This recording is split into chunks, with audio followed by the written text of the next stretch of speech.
Hi, Lakeshore family. Today is Friday for what seems like a long week this week. For some of you, you've had a chance to relax or a chance to have a successful work week. Some of you maybe even went or have returned from vacation. But I know that there are some of you who are experiencing some very heavy things. I know I felt some, and I know I've seen some this week. And so I wanted to share something encouraging to me that I found that may be particularly helpful to you. You know, the enemy would love nothing more than to see a believer stumble and stray from God. One poke in our mind becomes several pokes, and then it becomes a hole, and then it becomes a gash, and then it seems like the enemy has totally won. But for believers, we're promised in John 10:28 that nothing can snatch us from the hand of Jesus Christ. So if you're feeling a little bit hopeless this week, let me remind you to put on your armor.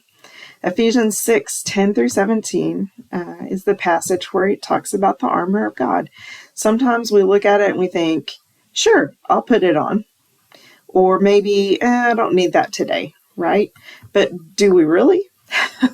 Let me remind you of a few of the pieces so that when you sense the enemy is trying to attack, you can equip yourself. The first thing mentioned is the belt of truth. That's God's truth that protects us from Satan's lies.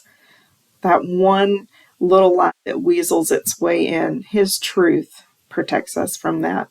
And then there's the breastplate of righteousness. We put on his righteousness, his holiness, the holiness of Christ, because without it, we're nothing. The sandals of peace, which give us courage and faith to boldly share the good news of Christ with others. The shield of faith, which protects us from the stinging and flaming arrows of the enemy. The helmet of salvation that covers our minds and helps us to take our thoughts captive from the little whispers of the enemy.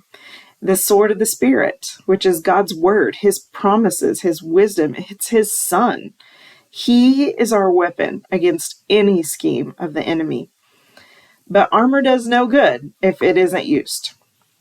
If you read previously in the verses to these pieces of armor, it says, therefore, put on the full armor of God so that when the day of evil comes, you may be able to stand your ground. And after you have done everything, to stand.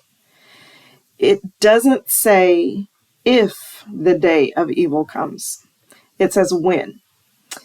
Don't be a gloomy face, but always be prepared for the when trouble comes. And when it does, you can solidly stand your ground because you have his truth.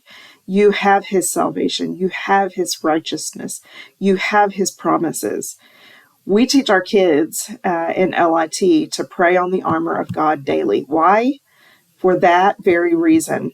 The more we make advancements for the kingdom, the more we serve, the more we become refined to be like Christ, the bigger the target gets on us. So to borrow a popular phrase, pray up before you do anything else.